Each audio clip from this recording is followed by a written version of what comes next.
1989. El aire en la hacienda Nápoles era denso, pegajoso, una mezcla sofocante de humedad tropical, el olor dulzón de la vegetación en descomposición, y el hedor almizclado de los animales exóticos que campaban a sus anchas como reyes de una corte demencial. Para Julián Vargas, aquel aire era el presagio constante de una tormenta que nunca acababa de estallar, pero cuyas nubes negras se cernían sobre él cada segundo. Sentado en su despacho improvisado, con el zumbido de los insectos como única banda sonora, sentía el peso de cada cifra que anotaba en su libro de contabilidad de cuero. No era solo dinero lo que registraba, era el flujo sanguíneo de un imperio de terror. Cada número representaba una vida comprada, una lealtad alquilada, o una traición sellada con sangre. Él, un hombre de números y lógica, se había convertido en el escriba del caos, el guardián de secretos que podían derribar a hombres poderosos o, más probablemente, costarle su propia vida. Sabía que caminaba sobre un alambre suspendido sobre un abismo, y que el hombre para el que trabajaba, el patrón, era quien decidía cuándo soplaría el viento. La paranoia era su compañera constante, una sombra que se alargaba con el sol de la tarde, recordándole que en aquel paraíso artificial, la jaula más peligrosa no era la de los tigres, sino la invisible que él mismo habitaba. Décadas más tarde, en el corazón de una Bogotá frenética y moderna, Ramiro Vargas vivía obsesionado con el concepto opuesto al caos de su pasado. Su estudio de arquitectura era un santuario de minimalismo y orden. Líneas rectas, superficies pulcras, espacios abiertos y una paleta de colores neutros que gritaban control y serenidad. Todo en su vida estaba meticulosamente diseñado para construir un legado limpio, una estructura transparente que lo distanciara de la mancha indeleble que su padre había dejado en el apellido Vargas. Mientras presentaba un nuevo proyecto a unos clientes adinerados, su voz era firme, su discurso, elocuente. Hablaba de cimientos sólidos, de integridad estructural, y de transparencia, y aunque los clientes escuchaban sobre edificios, Ramiro hablaba de sí mismo, de la vida que había erigido ladrillo a ladrillo para sepultar la vergüenza. Era un hombre cerebral, cauto, casi ascético en su rechazo a cualquier cosa que no pudiera controlar. Su mundo era una ecuación perfectamente equilibrada, un diseño sin fisuras donde no había lugar para fantasmas, ni para las sombras de una hacienda lejana que solo conocía por susurros y pesadillas. Fue entonces cuando el teléfono sonó, una disonancia estridente en la sinfonía controlada de su mañana. Se disculpó con una sonrisa ensayada, y se apartó hacia el ventanal que dominaba la ciudad. Al otro lado de la línea, una voz funcionarial, desprovista de emoción, pronunció las palabras que harían temblar sus cimientos. Señor Ramiro Vargas, le llamamos de la Fiscalía, se ha producido un hallazgo en unos terrenos de la antigua hacienda Nápoles. El nombre de la hacienda fue como un golpe sordo en el pecho, un eco de un pasado que creía enterrado bajo toneladas de indiferencia y tiempo. La voz continuó, mencionando la demolición de una vieja estructura, un muro falso, y el descubrimiento de un objeto personal. Creemos que perteneció a su padre, Julián Vargas. De repente, las líneas rectas de su estudio parecieron curvarse, las paredes, cerrarse sobre él. El aire se enrareció, y un sudor frío le recorrió la espalda. El fantasma que tanto había temido no estaba muerto, simplemente había estado esperando el momento adecuado para volver y reclamar su atención. La ecuación de su vida acababa de romperse. Colgó el teléfono con un temblor en la mano que no pudo reprimir. Los rostros de sus clientes se habían vuelto borrosos, sus voces, un murmullo lejano e irrelevante. En su mente, se desató una tormenta de imágenes y sensaciones que había mantenido a raya durante más de 30 años. Recordó el rostro lloroso de su madre, las puertas que se cerraban a su paso en el colegio, los cuchicheos que le seguían por los pasillos. El hijo del traidor, el hijo del narco. Había dedicado toda su energía a construir una identidad nueva, a ser Ramiro Vargas el arquitecto, no, Ramiro, el hijo de Julián Vargas. Se había convencido a sí mismo de que su padre era solo eso, una nota a pie de página vergonzosa en su biografía, un hombre débil o corrupto, que había elegido el camino equivocado y había recibido su merecido, desapareciendo sin dejar rastro como tantos otros. Pero ahora, un objeto, un simple libro encontrado en las ruinas de aquel infierno, amenazaba con derrumbar todo su edificio personal. La vergüenza, el resentimiento y un miedo atávico, el miedo de un niño que nunca entendió por qué su padre no volvió a casa, emergieron con una fuerza devastadora, demostrándole que el pasado, por mucho que lo ignores, siempre encuentra la manera de volver. Antes de sumergirnos de lleno en esta historia, me encantaría saber desde dónde la estáis siguiendo. Es una alegría inmensa saber que estas historias pueden tocar corazones en tantos lugares diferentes. Dejad vuestro comentario aquí abajo y contadme. El viaje en coche hacia Doradal fue una tortura silenciosa, un descenso a las profundidades de su propia memoria. A medida que Bogotá y su ordenada arquitectura se quedaban atrás, el paisaje se volvía más salvaje, más verde, más parecido a las imágenes que poblaban sus pesadillas. La autopista que ahora atravesaba era una cicatriz en la tierra que antaño fue el corredor de la muerte del cartel de Medellín. Hoy, la zona estaba salpicada de hoteles y restaurantes, y la propia Hacienda Nápoles se anunciaba con vallas publicitarias chillonas, promocionando su zoológico y su parque acuático. La transformación era grotesca, un intento surrealista de blanquear el horror con atracciones familiares y estatuas de dinosaurios de colores vivos. Para cualquier otro, sería un destino turístico peculiar. Para Ramiro, era la entrada al laberinto donde su vida se había fracturado. Cada kilómetro recorrido lo acercaba más al epicentro de su dolor. A la verdad que, en el fondo, temía tanto descubrir como seguir ignorando. Sentía que no conducía hacia un lugar, sino hacia una confrontación inevitable con el espectro de su padre. No lo llevaron al parque temático. La cita era en una pequeña y austera oficina de la Fiscalía en una localidad cercana, un edificio de hormigón funcional y deprimente que olía a café rancio y a expedientes viejos. El contraste con la exuberancia de la hacienda era casi violento. Dentro, bajo la luz fluorescente que parpadeaba con insistencia, un fiscal de aspecto cansado y una joven asistente lo recibieron con una mezcla de curiosidad y lástima. Lo trataban como el pariente de una reliquia histórica, una pieza de museo macabra. Hablaban del hallazgo con un desapego profesional, describiendo cómo un obrero, al derribar el muro de una de las viejas jaulas de concreto, había dado con un hueco sellado. Dentro, envuelto en varias capas de plástico grueso, estaba el libro. Para ellos, era una curiosidad, un posible cabo suelto en un caso que llevaba 30 años oficialmente cerrado y acumulando polvo. Para Ramiro, era la caja de Pandora de su familia, y estaba a punto de ser abierta delante de sus ojos. El fiscal hizo un gesto a su asistente, quien se acercó con una caja de cartón. La abrió con cuidado y extrajo un objeto envuelto en una bolsa de plástico transparente para pruebas. Era un libro de contabilidad, de tamaño mediano, con tapas de cuero oscuro, visiblemente desgastado por el tiempo pero sorprendentemente bien conservado. Lo deslizó sobre la mesa de metal, y el sonido fue lo único que rompió el silencio opresivo de la sala. Ramiro se quedó mirándolo, incapaz de moverse. Su corazón latía con una fuerza desbocada, un tambor de guerra en sus oídos. Aquel objeto inanimado parecía respirar, irradiar una energía oscura y familiar. Era la última cosa que su padre había tocado, la suma de sus secretos, la razón de su desaparición. Dudó un instante, el miedo a lo que podría sentir, a lo que podría desatar, paralizándole. Pero la necesidad de conectar con esa última pieza de su pasado fue más fuerte. Lentamente, como si temiera quemarse, extendió la mano. En el momento en que sus dedos rozaron la superficie fría y ligeramente rugosa del cuero, una descarga eléctrica recorrió su brazo. No fue una sensación física, sino algo más profundo, una sacudida en el alma.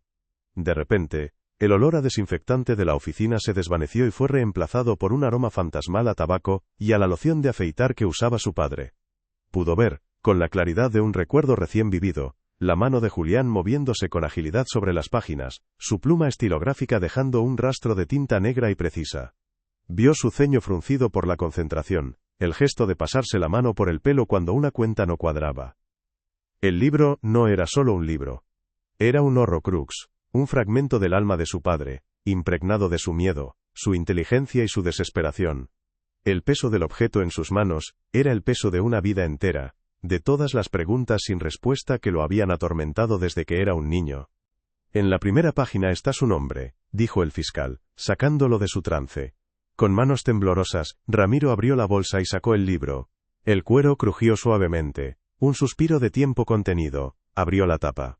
Allí, en la primera hoja amarillenta, con una caligrafía elegante y firme que reconoció al instante, estaba escrito: Propiedad de Julián Vargas, 1989. Verlo escrito de su puño y letra fue como recibir un puñetazo en el estómago. Era real. Todo era real. El fiscal continuó hablando, explicando la narrativa oficial, la que Ramiro había escuchado 1000 veces. Su padre era el contable de Escobar. Un día, simplemente desapareció. La versión que siempre se manejó es que intentó estafar al patrón y lo borraron del mapa, o que huyó con una fortuna. Las palabras eran huecas, un guión aprendido que no explicaba nada. Ramiro ya no escuchaba. Sus ojos estaban fijos en el libro, en las columnas de números y las anotaciones crípticas que llenaban las páginas. Aquello no era solo un registro de dinero, era un mapa, un diario, un testamento. Y él era el único que podía, y debía, descifrarlo. En ese preciso instante, en esa fría y anónima sala de pruebas, bajo la mirada indiferente de la burocracia, Ramiro tomó una decisión que cambiaría el rumbo de su vida. La vergüenza que lo había definido durante tanto tiempo, comenzó a transformarse en una rabia sorda, una determinación feroz. Ya no le importaba el apellido manchado ni la opinión de los demás. Ya no podía seguir viviendo sobre los cimientos falsos de su vida perfectamente ordenada. La verdad, por horrible que fuera, era lo único que podía darle paz. Miró al fiscal y, por primera vez en décadas, no sintió la necesidad de disculparse por ser quien era. «Quiero una copia completa del expediente original de la desaparición», dijo con una voz que no reconoció como suya, una voz cargada de una nueva y peligrosa autoridad. No iba a dejar que la historia de su padre terminara como una nota a pie de página en un archivo polvoriento. Iba a desenterrar la verdad, costara lo que costara. La búsqueda había comenzado. Ahora, preparaos para conocer el increíble viaje de una persona que, con valentía y vulnerabilidad, superó desafíos inimaginables en medio del dolor y la incertidumbre. Vais a aprender cómo la autocompasión y el reconocimiento de los propios límites pueden aplicarse en vuestra propia vida para afrontar momentos de crisis y superación. Empezamos. El regreso a Bogotá fue como ascender desde las profundidades de un océano oscuro y denso, solo para darse cuenta de que había arrastrado consigo a una de sus criaturas abisales. El libro de contabilidad de su padre, ahora guardado en una caja de seguridad en su estudio, era un objeto alienígena en un universo de líneas limpias y superficies pulcras. Irradiaba un desorden que contaminaba el aire, una energía caótica que se burlaba de la meticulosa serenidad que Ramiro había tardado toda una vida en construir. Se sentaba frente a él durante horas, bajo la luz controlada de su lámpara de diseño, sintiendo que el cuero oscuro lo observaba, lo juzgaba. Cada vez que lo abría, el olor a papel viejo y a un pasado mohoso llenaba la habitación, un fantasma olfativo que se negaba a ser exorcizado. Las columnas de números parecían un lenguaje arcano, una burla a su propia lógica de arquitecto. Sabía leer planos, entender estructuras, predecir la tensión de los materiales, pero aquel mapa del alma de su padre era incomprensible. La frustración era un nudo apretado en su estómago, una sensación de impotencia que no había sentido desde que era un niño preguntándose por qué su padre ya no volvía a casa para cenar. Los días se convirtieron en una doble vida. De día, era Ramiro Vargas, el arquitecto brillante, presentando maquetas, discutiendo presupuestos y hablando de integridad estructural, con una confianza que ya no sentía. Sus sonrisas eran ahora una fachada más, una estructura prefabricada para ocultar las grietas que se estaban abriendo en sus cimientos. Por la noche se convertía en un criptógrafo aficionado, un arqueólogo de su propia herida. Extendía las copias de las páginas del libro sobre su enorme mesa de dibujo, antes reservada para planos inmaculados, ahora un campo de batalla de notas adhesivas, lupas, y una creciente desesperación. Intentaba encontrar patrones, secuencias, cualquier cosa que rompiera el código. Eran fechas, coordenadas, números de cuenta. Cada callejón sin salida era un pequeño fracaso que se acumulaba, erosionando su paciencia. Sentía el fantasma de su padre a su lado, no como una presencia reconfortante, sino como un enigma silencioso. La cercanía de aquel objeto era una tortura. Le hacía sentir que la respuesta estaba al alcance de su mano, pero sus dedos eran demasiado torpes para agarrarla. El hombre que lo había concebido seguía siendo un extraño, un conjunto de cifras y anotaciones crípticas en un libro encuadernado en piel. Su siguiente paso fue enfrentarse a la burocracia, un monstruo de 1000 cabezas mucho más indiferente que cualquier sicario. Volvió a la fiscalía, esta vez en Bogotá, para solicitar el expediente original completo de la desaparición de Julián Vargas. El funcionario que lo atendió, un hombre de mediana edad con el cansancio grabado en el rostro, lo miró por encima de sus gafas con una mezcla de aburrimiento y compasión. Para él, Ramiro era solo otro familiar aferrado a un caso más frío que el mármol de una morgue.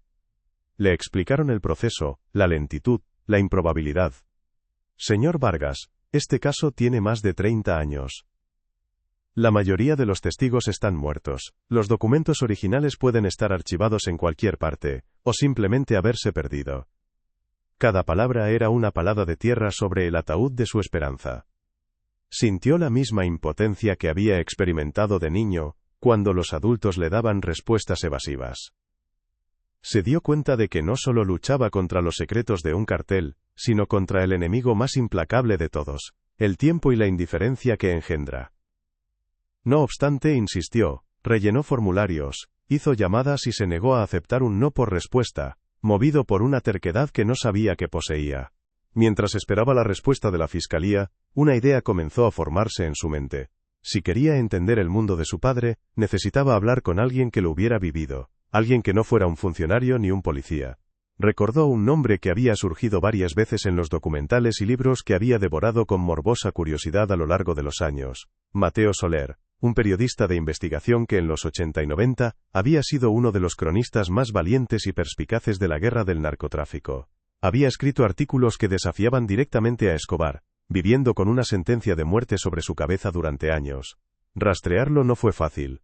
Soler se había retirado de la vida pública, viviendo en una pequeña casa en las afueras de la ciudad, como un soldado retirado que ya no quería oír el sonido de los cañones.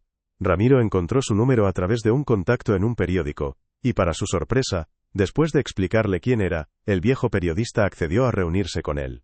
La cita fue en un café del centro, un lugar ruidoso y anónimo, perfecto para conversaciones que no debían ser escuchadas. Mateo Soler era un hombre cuya vitalidad parecía haberse consumido, dejando solo la estructura esencial, unos ojos increíblemente agudos y una voz que sonaba como el rascar de la arena sobre el papel. Escuchó la historia de Ramiro sin interrumpir, sus dedos largos y nudosos jugueteando con una taza de café solo. Cuando Ramiro terminó, el periodista se reclinó en su silla y lo observó durante un largo rato, como si estuviera evaluando la solidez de su determinación. Su padre no era un hombre cualquiera, chico, dijo finalmente Soler, su voz baja y grave. En ese mundo, la información era más valiosa que la cocaína. Y Julián Vargas era el bibliotecario. Sabía dónde estaba enterrado cada cadáver financiero. La versión oficial, que robó al patrón, es la más sencilla, pero casi nunca la verdadera. Escobar era paranoico, pero no estúpido. Matar a su contable principal por dinero era como quemar el mapa del tesoro. Tuvo que haber algo más. Algo que su padre sabía, o algo que planeaba hacer. Las palabras de Soler no eran una revelación, pero eran una validación. Alguien más creía que había una historia diferente. El periodista se inclinó hacia adelante bajando aún más la voz, y la atmósfera del café pareció desvanecerse, dejando solo a los dos hombres en su burbuja de secretos. Le daré un consejo, y es el único que le daré: deje esto en paz. Está intentando desenterrar un jardín cuyas raíces siguen vivas y son venenosas. Hay gente que construyó imperios sobre las cenizas de esa época. Gente que ahora son empresarios respetables, políticos, filántropos. Gente que prefiere que los fantasmas sigan dormidos. La advertencia fue pronunciada con una calma que la hizo aún más aterradora. No era una amenaza, sino una constatación, la descripción de un ecosistema peligroso. Si sigue escarbando, concluyó Soler, no espere encontrar solo los huesos de su padre. Puede que encuentre los suyos propios. Se levantó, dejó unos billetes sobre la mesa y se marchó sin mirar atrás, dejando a Ramiro solo con el eco de sus palabras y un frío que el café caliente no podía mitigar. Por primera vez, el miedo abstracto que sentía se convirtió en algo concreto, con nombres y rostros sin rostro. A partir de esa conversación, el mundo de Ramiro cambió. La paranoia dejó de ser una sospecha para convertirse en una certeza. Empezó a notar un coche oscuro, un sedán sin distintivos, aparcado en su calle a diferentes horas del día. Al principio lo descartó como una coincidencia. Bogotá era una ciudad enorme. Pero luego lo vio cerca de su estudio, y una vez, reflejado en el escaparate de una tienda mientras caminaba. Su corazón comenzó a latir a un ritmo diferente, un tambor sordo y constante de ansiedad. Empezó a mirar por encima del hombro, a escanear las caras en la multitud, buscando una mirada que se detuviera en él un segundo más de lo normal. El silencio de su apartamento minimalista ya no era tranquilizador, era opresivo, lleno de la posibilidad de una presencia invisible. Cada crujido del edificio, cada sirena lejana, era una posible amenaza. Estaba viviendo la vida que su padre debió de vivir en sus últimos días, una existencia definida por el miedo a la sombra que siempre está un paso por detrás. En aquel momento, mientras la respiración finalmente volvía a la normalidad, tras ver el coche de nuevo, se preguntó si el miedo le abandonaría algún día. Es en esas horas cuando uno descubre una fuerza que ni siquiera sabía que tenía, ¿verdad? Si alguna vez habéis sentido algo parecido, sabéis de lo que estoy hablando. El miedo no lo paralizó.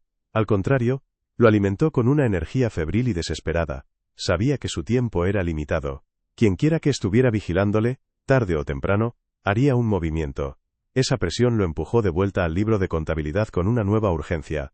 Ignoró las columnas de cifras, y se centró en las anotaciones al margen, en los símbolos extraños que su padre había dibujado junto a ciertas entradas. Eran pequeños garabatos, casi infantiles. Un sol, una luna, un pequeño árbol, una llave.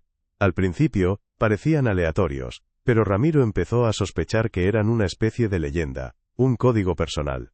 La lógica del arquitecto que había en él, acostumbrada a buscar patrones y sistemas, se activó. Pasó una noche entera con las copias extendidas, comparando, clasificando, buscando una lógica oculta. El cansancio nublaba su visión, la cafeína le crispaba los nervios, pero se negaba a rendirse. Y entonces, en la quietud de la madrugada, cuando la ciudad finalmente dormía, lo vio. No era un solo símbolo, sino una combinación de ellos, junto a una serie de números que no encajaban en ninguna contabilidad. 75,1234, menos 34,5678. No era dinero, eran coordenadas.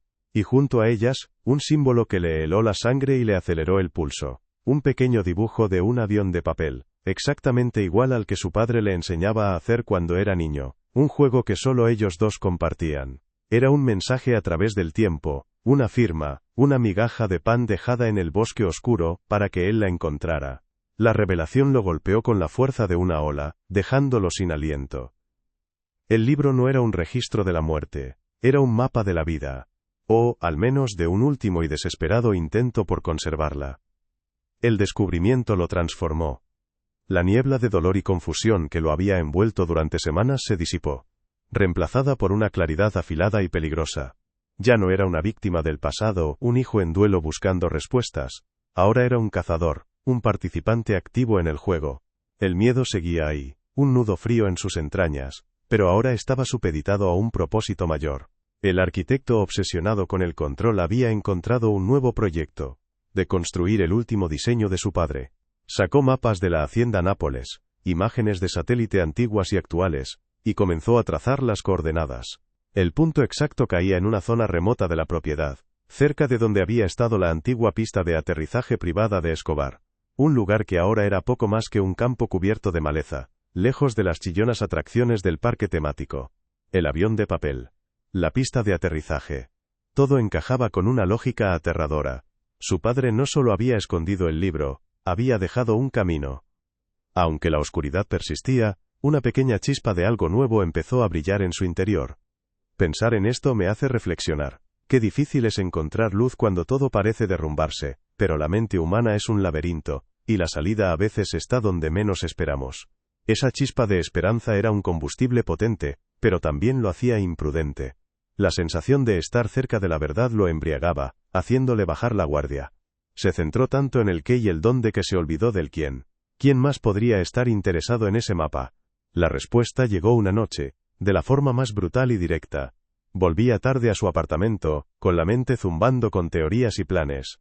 Al entrar en el garaje subterráneo de su edificio, la quietud le pareció extraña, más pesada de lo normal. Las luces parpadearon una vez, y en esa fracción de segundo de oscuridad, sintió una presencia detrás de él. No tuvo tiempo de reaccionar. El golpe en la parte posterior de la cabeza fue seco y preciso, enviando una explosión de estrellas blancas a través de su visión. Cayó de rodillas, el mundo girando violentamente a su alrededor, el sabor metálico de la sangre llenando su boca. Antes de que pudiera procesar lo que estaba sucediendo, una mano fuerte lo agarró del pelo, estampando su cara contra el frío hormigón del suelo. El dolor fue agudo, cegador. Luchó, pero era inútil. Le registraron los bolsillos, el maletín, con una eficiencia fría y profesional. No querían su cartera ni su reloj. Buscaban una cosa. Cuando sus dedos encontraron la llave de la caja de seguridad de su estudio, donde guardaba el libro original, supo que todo había terminado. La sensación de derrota fue más dolorosa que cualquier golpe físico. Había llegado tan lejos solo para que le arrebataran la única pieza tangible que lo conectaba con su padre. Una voz habló junto a su oído, una voz anciana, rasposa, pero con un filo de acero. No gritaba, casi susurraba, lo que la hacía aún más amenazante. Hay cosas que es mejor dejar enterradas, arquitecto, dijo la voz. Usted construye edificios. Deje que los muertos construyan su propio silencio. Sintió que le quitaban la llave de la mano. Luego, un último golpe, esta vez en las costillas, que le robó el aire de los pulmones. Oyó pasos que se alejaban. El sonido de un coche arrancando y desapareciendo en la noche. Se quedó allí, en el suelo del garaje, solo, sangrando, con el eco de esa voz resonando en su cabeza. No era solo el dolor físico lo que lo abrumaba, era la humillación, la violación de su espacio, la aniquilación total de su efímera esperanza. El fantasma que lo acechaba ya no era una sombra. Tenía voz, tenía manos, y le había ganado la partida. A la mañana siguiente, con el rostro hinchado y un dolor sordo que irradiaba por todo su cuerpo, fue a su estudio. La puerta estaba intacta, pero sabía lo que encontraría dentro. La caja de seguridad estaba abierta y vacía. El libro de contabilidad de Julián Vargas había desaparecido. El silencio en su santuario de orden era ahora un grito ensordecedor. Se sentó en su silla de diseño, mirando el espacio vacío donde había estado el libro, y sintió un vacío similar abrirse dentro de él. Todo su esfuerzo, toda su valentía, todo su miedo, había sido para nada. El mapa se había ido. La conexión se había roto. La verdad, que había estado tan cerca que casi podía saborearla, se había desvanecido de nuevo en la niebla del pasado, arrastrada por un espectro que no quería ser encontrado. Se sentía estúpido, ingenuo, un niño jugando a un juego de adultos cuyas reglas nunca podría entender. La derrota fue total y absoluta. Llamó a la fiscalía para informar del robo, pero su historia sonaba como el delirio de un hombre obsesionado. Un libro de contabilidad de hace 30 años robado por un anciano misterioso. Podía oír el escepticismo en la voz del funcionario al otro lado de la línea. Le prometieron abrir una investigación, pero ambos sabían que era una formalidad vacía. El sistema no podía ayudarle. Estaba solo, y había fracasado. La energía febril que lo había impulsado se extinguió, dejando solo cenizas frías de agotamiento y desesperación. Miró a su alrededor, a su estudio perfectamente ordenado, a los planos de edificios futuros, y sintió una profunda aversión. Todo parecía una mentira, una elaborada distracción de la única estructura que importaba y que ahora estaba en ruinas, su propia historia familiar. Durante días, se sumió en una apatía paralizante, dejó de ir al estudio, no devolvía las llamadas. Se sentó en su apartamento, en la penumbra, intentando forzarse a olvidar. Intentó convencerse de que Mateo Soler tenía razón, que era mejor dejar a los fantasmas en paz. Quizás esta era la forma que tenía el universo de decirle que parara, que volviera a su vida segura y controlada. La verdad era un lujo que no podía permitirse, un veneno que solo le traería más dolor. Empezó a empaquetar mentalmente toda la experiencia, a guardarla en una caja y a empujarla a los rincones más oscuros de su mente, donde ya vivían otros traumas. Casi se había convencido a sí mismo de que era lo correcto, lo único sensato que podía hacer. Rendirse, olvidar, sobrevivir. Pero el pasado, una vez desenterrado, no vuelve a su tumba tan fácilmente, dejaba cicatrices, ecos. Y en el silencio de su rendición, un recuerdo comenzó a pugnar por salir a la superficie. Una imagen, un sonido, una sensación. Era débil al principio, como una emisora de radio lejana, pero poco a poco se fue haciendo más nítida. No era del libro, ni de la hacienda, ni del miedo, era de mucho antes. Una tarde de domingo, en el jardín de su antigua casa. Su padre, arrodillado en el césped, enseñándole a doblar una hoja de papel con una precisión casi quirúrgica. La voz de su padre, paciente y divertida, mientras le explicaba el secreto para que el avión de papel volara más lejos y más recto. El secreto no está en la fuerza con la que lo lanzas, Rami, le decía. Está en el equilibrio, en los pliegues que nadie ve. Esa memoria, tan simple y tan pura, fue una pequeña grieta en el muro de su desesperación. Se aferró a ella como un náufrago, a un trozo de madera. Los pliegues que nadie ve. El equilibrio. De repente, se dio cuenta de algo. El ladrón se había llevado el libro, el objeto físico, el mapa. Pero no podía robarle el recuerdo. No podía quitarle la conexión personal, el código que su padre había diseñado solo para él. Se levantó de su letargo, una nueva corriente eléctrica recorriendo su cuerpo. Fue hacia su mesa de trabajo, ahora vacía y limpia, y cogió un lápiz. Cerró los ojos y visualizó las páginas del libro, no los números, sino los símbolos. El sol, la luna, el árbol, la llave, y el avión de papel. No necesitaba el libro, el patrón, la secuencia, la clave final, ya estaba en su cabeza. La derrota se transformó en una rabia fría y decidida. Lo habían subestimado. Habían visto al arquitecto, al hijo asustado, pero no habían visto al niño que nunca olvidó cómo su padre le enseñó a hacer volar un avión de papel. Se dio cuenta de que su padre no solo le había dejado un mapa, le había dejado un arma, el conocimiento. El espectro, o quienquiera que fuese, tenía el objeto, pero él tenía el significado. Y en esa confrontación final, el significado era lo único que importaría. La decisión de abandonar se evaporó, reemplazada por una determinación de acero. Ya no se trataba de encontrar la verdad por paz mental, ni por redimir un apellido. Ahora era personal. Era un duelo entre él y el fantasma que había intentado silenciarlo. Y Ramiro no pensaba perder. Volvería a la hacienda Nápoles, no como un buscador, sino como un reclamador. La confrontación era inevitable. El viaje de vuelta a la hacienda Nápoles fue un acto de una claridad gélida, despojado de la niebla de miedo e incertidumbre que había nublado sus incursiones anteriores. Ramiro conducía con una precisión mecánica, sus manos firmes en el volante, sus ojos fijos en la carretera que se desenrollaba ante él como una cinta de asfalto gris. El paisaje, antes un monstruo verde y sofocante que le susurraba amenazas, ahora era simplemente un escenario, un telón de fondo para el acto final de una obra que había durado toda su vida. Ya no era el hijo en busca de respuestas, ni la víctima de un legado oscuro. Era el arquitecto que había llegado para inspeccionar los cimientos de su propia existencia, para encontrar la grieta maestra que había comprometido toda la estructura. En su mente no había un torbellino de emociones, sino un silencio ordenado, una calma peligrosa. Cada kilómetro que pasaba era un paso más en un plano que por fin entendía a la perfección. No iba a desenterrar a un fantasma, iba a darle por fin un lugar de descanso. Llegó a la antigua pista de aterrizaje al atardecer, cuando el sol teñía el cielo de tonos anaranjados y púrpuras, una belleza casi insultante sobre un terreno tan cargado de brutalidad. La hierba alta y la maleza habían reclamado casi por completo el hormigón agrietado, pero Ramiro sabía exactamente dónde buscar. El símbolo del avión de papel en el libro de su padre no solo señalaba unas coordenadas, evocaba un recuerdo. Su padre explicándole que las pistas de aterrizaje siempre necesitaban un refugio de emergencia, un lugar invisible a simple vista. Se movió con una seguridad que lo sorprendió a sí mismo, apartando la vegetación hasta que sus pies encontraron el borde de una losa de hormigón que no encajaba con el resto. Usando una barra de hierro que había traído consigo, hizo palanca. La losa cedió con un gemido sordo, revelando una escalera de metal que se hundía en la más completa oscuridad. El aire que ascendió desde las profundidades era frío, húmedo, con un olor a tierra confinada y a tiempo detenido. Sin dudarlo, encendió una linterna y comenzó el descenso. El búnker era pequeño, claustrofóbico. Las paredes de hormigón sudaban humedad, y el silencio era tan profundo que podía oír el latido de su propio corazón retumbando en sus oídos. En el centro de la estancia, bajo la luz parpadeante de una única bombilla desnuda que colgaba de un cable, había una mesa metálica y dos sillas.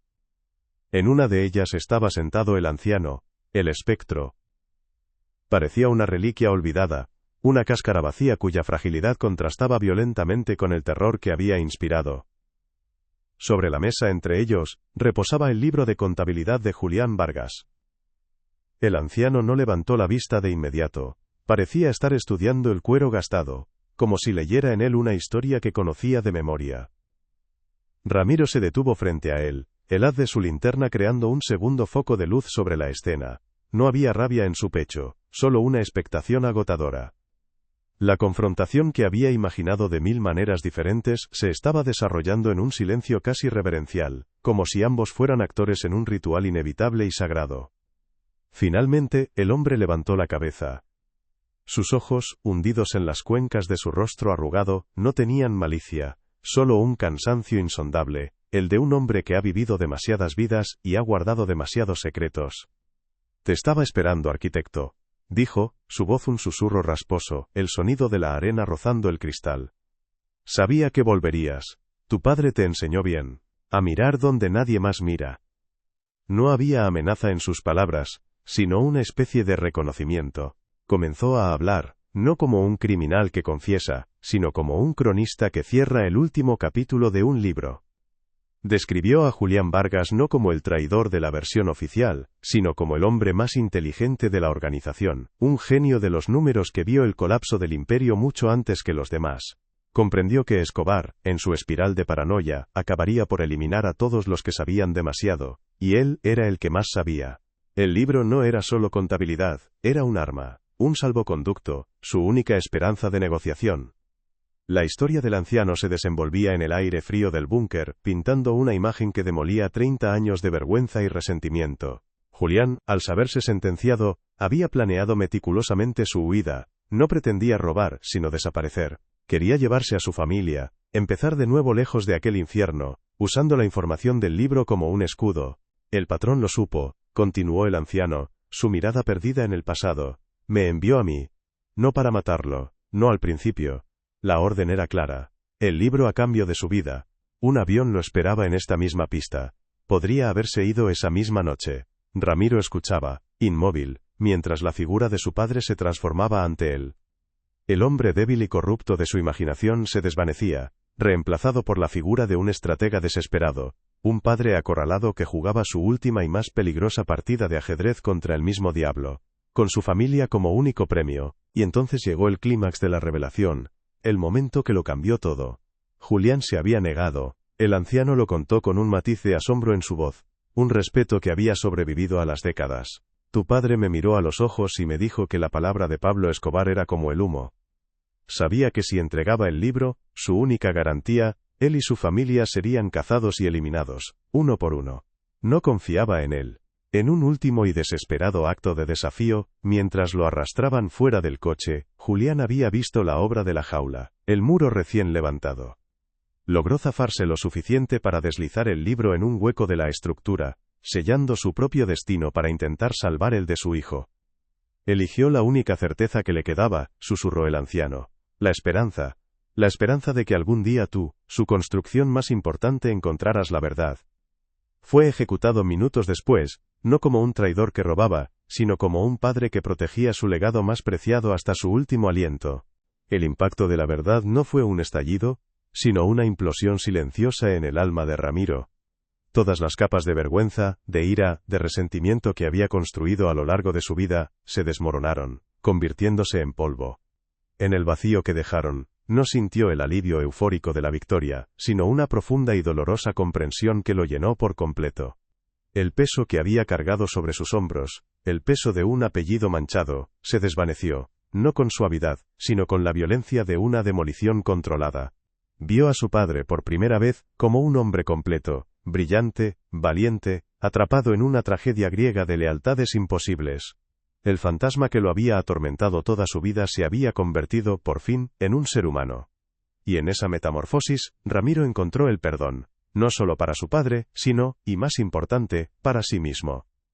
El espectro se levantó de la silla con la lentitud de los años, sus huesos parecieron crujir en el silencio del búnker.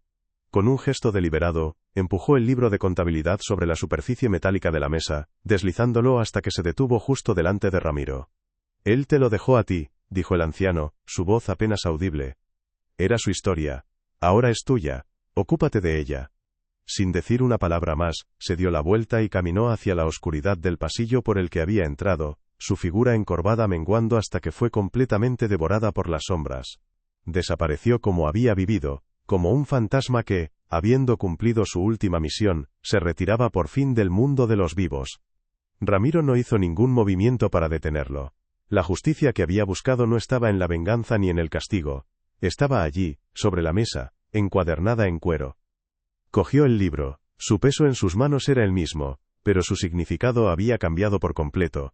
Ya no era una reliquia maldita, el origen de su vergüenza. Ahora era un testamento, la prueba tangible del amor de un padre, un último mensaje enviado a través del tiempo y la muerte. Salió del búnker, subiendo las escaleras de metal hacia la luz moribunda del crepúsculo. El aire fresco de la tarde nunca le había parecido tan puro. Se subió a su coche y se alejó de la hacienda Nápoles, esta vez para siempre. No miró por el espejo retrovisor. Condujo sin rumbo fijo, dejando que la carretera lo guiara, hasta que llegó a la orilla de un río ancho y caudaloso, cuyas aguas marrones fluían con una fuerza imparable. La metáfora era demasiado perfecta para ignorarla. Se detuvo, bajó del coche y caminó hasta la ribera. Sostuvo el libro en sus manos por última vez. Un adiós silencioso al hombre que nunca llegó a conocer de verdad, pero que finalmente comprendía. No había necesidad de guardar los secretos, ni de exponer la verdad al mundo. La verdad que importaba, ya estaba a salvo dentro de él. Con un movimiento sencillo, fluido y liberador, lanzó el libro al río. El objeto giró en el aire y cayó al agua con un chapoteo sordo. Durante un instante flotó en la superficie, y luego la corriente se lo tragó, arrastrándolo hacia el olvido, devolviendo sus secretos a la tierra. Ramiro lo observó desaparecer, y sintió como la última cadena que lo ataba al pasado se rompía. Por primera vez en su vida, se sintió ligero, libre. El arquitecto por fin podía empezar a construir sobre unos cimientos sólidos, los suyos propios. Y así, la vida encontró su nuevo rumbo, marcada por las lecciones de un pasado que jamás sería olvidado. El viaje de vuelta a Bogotá fue diferente, el silencio en el coche ya no era pesado, sino que estaba lleno de una paz serena. Ramiro ya no era el arquitecto que construía muros para esconderse, sino uno que entendía que los cimientos más fuertes son los que se asientan sobre la verdad, por dolorosa que sea. Había aprendido que la autocompasión y el reconocimiento de los propios límites no eran signos de debilidad, sino las herramientas más poderosas para afrontar cualquier crisis. Si esta jornada tocó tu corazón, si te hizo pensar en la resiliencia del espíritu humano, deja un like y comparte este vídeo. La historia de Ramiro, así como la tuya, merece ser oída. ¿Qué harías tú si estuvieras en su lugar?